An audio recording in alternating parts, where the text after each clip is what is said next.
High! আজ আমি কিভাবে পায়েস বানাই সেটা তোমাদের সাথে শেয়ার করলাম। তো আমি পায়েস বানানোর জন্য কী নিয়েছি চলো দেখিয়ে দেই তোমাদের।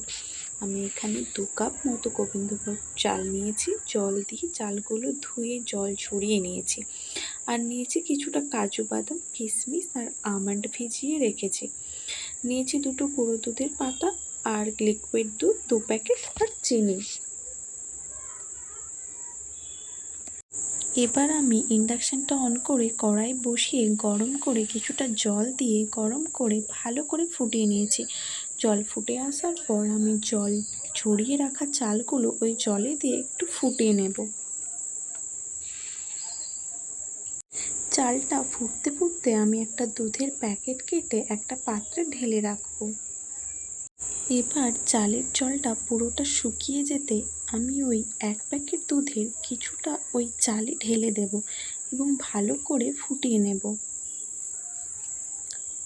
তো এটা আমি হোস্টেলে বানিয়েছি। এবার আমি ওই বাকি দুধটা চালে দিয়ে দেব এবং চালটা ভালো করে সেদ্ধ করে নেব।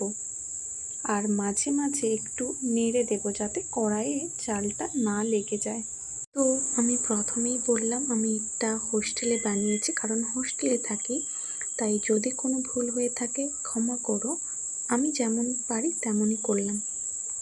তারপর আমি এখানে 3টে এলাচ গুঁড়ো করে ওই দুধের মধ্যে দিয়ে দিলাম।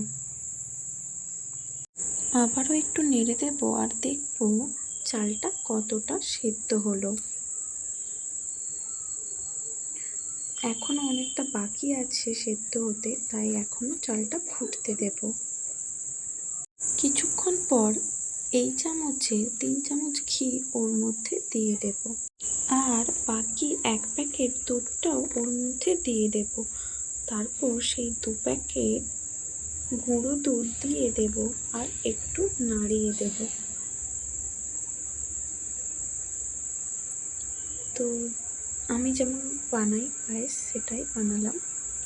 কিছুক্ষণ পর ভিজিয়ে রাখা কাজু, কিশমিশ আর আমন্ডটা দিয়ে দেব। আমি কিন্তু প্রথম থেকে এখনো পর্যন্ত একটুও চিনি দেইনি পায়েসে। এবার ভালো করে ফুটে আসতেই আমি চিনিটা দেব। আমি এখানে 3 মুঠো চিনি দিয়েছি। আপনারা যে যেমন মিষ্টি খান তেমন দেবেন।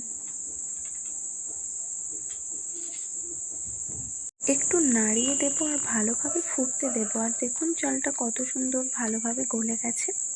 এবার আমি ইন্ডাকশানটা অফ করে দিয়েছি আর আমি পায়েসটা এতটা ঘনত্বে রেখেছি।